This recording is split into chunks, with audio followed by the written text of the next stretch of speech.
的来源主要是在前面这一颗发电机啊，哦，那压缩机也有干涉到，但是皮带在未松，因为它一条皮带是走这个综合型的皮带，所以它每一条都会做连接。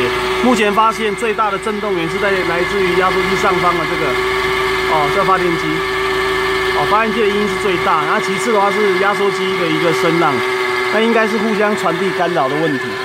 然后再来是动力泵浦的部分，因为在漏油啊，所以这个部分也有声音。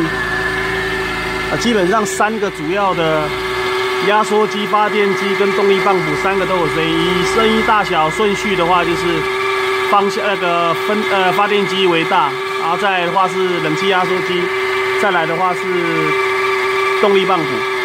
不过这压缩机看起来应该是有换过。OK。先检查到这边。